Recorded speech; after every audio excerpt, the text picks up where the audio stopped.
অপ্রশস্ত সড়ক আর ঝুঁকিপূর্ণ বাঁকের কারণে মরণ ফাঁদে পরিণত হয়েছে খাগড়াছড়ির সড়কগুলো। প্রায় ঘটছে দুর্ঘটনা, ঝরছে প্রাণ। পাহাড়ি সড়ক নিরাপদ করার দাবি জানিয়েছে চালক এবং যাত্রীরা। খাগড়াছড়ির প্রতিনিধি এজএম প্রফুল্লের রিপোর্ট।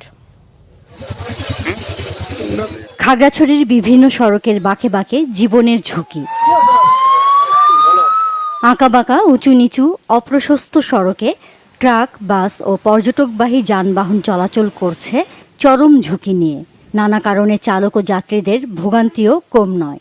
দুর্ঘটনায় প্রাণহানিও বাড়ছে। সড়ক প্রশস্তকরণ ও বাঁক কমানোর দাবি ভুক্তভোগীদের। আমাদের মতো একটা বড় গাড়ি আসলে ওকে সাইড দিতে আমাদের কষ্ট হয়ে যায়।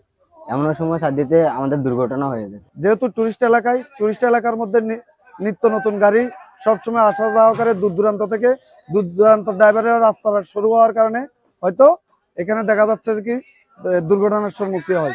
বড় গাড়িগুলো আছে বাইরে থেকে, এগুলার থেকে একটু অসুবিধা হয় আর কি। আমাদের রাস্তার দুই সাইডে একটু 2-4 হাত করে বাড়াই দিলে অনেকটা ভালো হয় আমাদের। আঞ্চলিক মহাসড়ক 24 ফুট প্রশস্ত হওয়ার নিয়ম থাকলেও খাগড়াছড়ির আঞ্চলিক সড়ক মাত্র 18 ফুট। সরু থেকে প্রশস্তকরণ এবং রাস্তাগুলোকে আঁকাবাঁকা পাহাড়ি জনপদের এই রাস্তাগুলোকে একটু যদি সরলীকরণ করা যায় তাহলে আমরা দুর্ঘটনাগুলো এড়াতে পারবো এবং আরো বেশি যাত্রী সেবা দিতে পারবো। আধুনিক পর্যটন শহর হিসেবে রূপান্তর করতে এই সহযোগিতাটুকু সরকারের কাছে আমাদের কাম্য।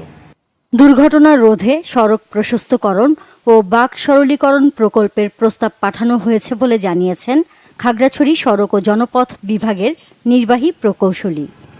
আমরা চট্টগ্রাম থেকে খাগড়াছড়ি যে সড়কটি রয়েছে আঞ্চলিক মহাসড়ক, ইতিমধ্যে এই সড়কটির বিভিন্ন জায়গায় আমরা যে ঝুঁকিপূর্ণ বাঁক আছে বেশ কয়েকটি বাঁক আমরা সরলীকরণ করেছি।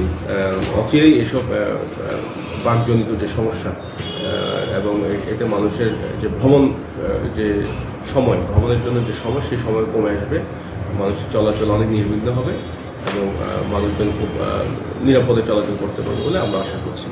সড়কে মৃত্যুর মিছিল থামাতে দ্রুত কার্যকর পদক্ষেপ চায় খাগড়াছড়িবাসী। Bangla Vision news desk.